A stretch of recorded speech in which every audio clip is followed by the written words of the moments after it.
Заповядвалият в Господ Исус е най-важно да разбере значението на любовта. Защото Бог е любов и знаем, че Той дотолкова ни възлюби, щото даде себе си за нас. И добрият пастир дава живота си за братята си. И никой няма по-голяма любов от тази, казва Словото, щото да даде живота си за братята си. Следователно, любовта е даване. Любовта е да дадеш и да даваш от себе си, за да помогнеш. Защото Бог дотолкова ни възлюби, щото даде себе си за нас. Християнството е даване, не получаване, защото Бог даде себе си за нас. Дарбите и призванието, което ние имаме, са неотменими, казва Словото. И всеки един от нас има поне един талант.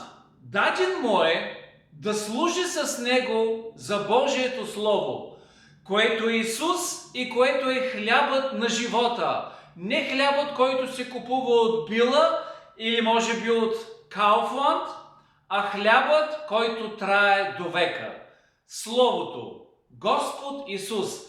Талантът ти е даден, за да служиш с Него в небесното царство. Когато ти размишляваш върху Божието Слово и постоянстваш така, на теб ще ти бъде открито как Бог иска да му служиш.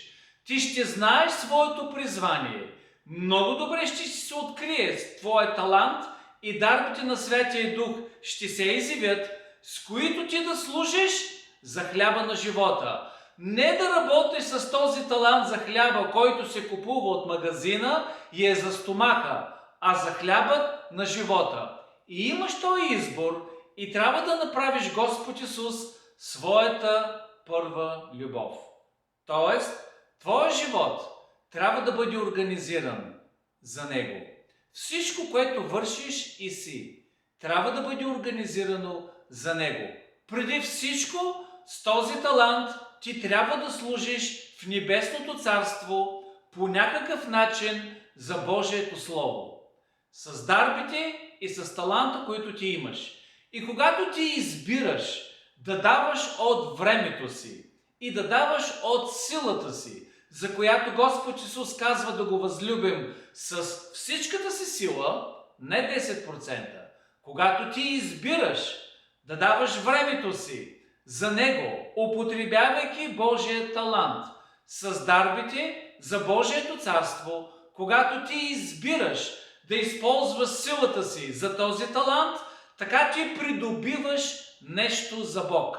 Така ти придобиваш нещо, което е в полза за хлябът на живота, за Божието Слово. И когато го даваш, ти губиш част от себе си. И когато постоянстваш в този твой добър плод, така ти губиш живота си за Исус и Неговото благовестие. И така се изпълнява Словото, където Господ Исус казва: който изгуби живота си за мен и благовестието, ще го спаси. Талантът, който Бог ти е дал, е възможност и е заповед, с който ти, начин по който ти ще губиш живота си за Исус и благовестието, като го даваш.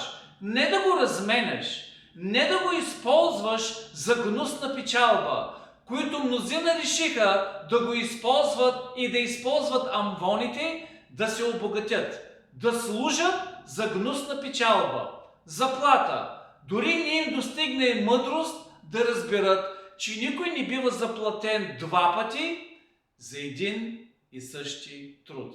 Или се я получаваш тук на земята и друга няма, или даваш даром, губиш себе си и ти остава в вечна награда в небето, която ще ти бъде дадена не сега, а в денят на възкресението на мъртвите.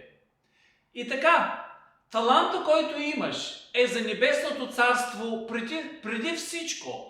Може да се изявява и в света, и в човешките трудове. но ти трябва да избереш с твоето решение да заживееш за Господ Исус и преди всичко този талант и тези дарби, твоите умения да бъдат давани, използвани в служение в Божието царство, в Небесното царство. Начин, по който ти ще губиш живота си за Исус и Неговото благовестие, като даваш това, което си получил. Времето и силата си ти си дал. И сега си получил плод на Святия Дух. Когато го дадеш, това е добрият плод, за който Господ Исус казва, че по плодовете им ще го познаем.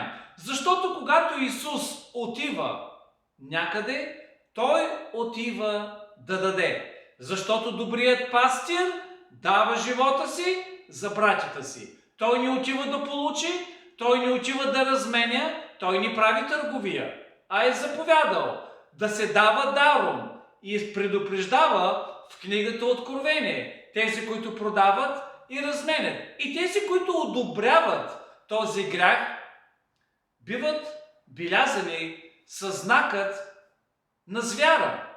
Това е грехът и поради който Люцифер бе изхвърлен от небето. Но това е друго слово, което вие може да намерите в Изход канала в YouTube. Exodus 7000 или тук във Facebook. И така, талантът ти е даден преди всичко за Божието царство. Не за бизнес, не за кариера, не за някаква сцена, политическа или научна, а за Божието царство. И ти трябва да избереш да заживееш за Исус. И изпит за теб. Когато ти се събудиш, на сърце и на ум ли ти е да вършиш нещо за Бог?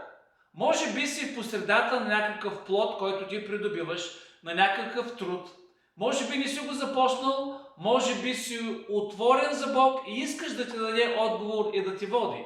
Ако това е така за тебе, е много добре. И това е белег, че ти си организиран за Господ. Когато ти се събудиш, това да са ти първите мисли. Ти си на тази земя.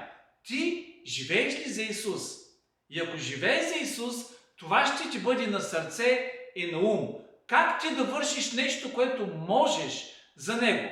Как да разберем, като повярвали, какво ни е призванието в Божието царство? Стъпка за всеки, преди всичко, е да се размишлява върху Божието Слово. И когато постоянстваш, със сигурност ще ти бъде изявено и таланта, и дарбите на Святия Дух, с които ти трябва да служиш.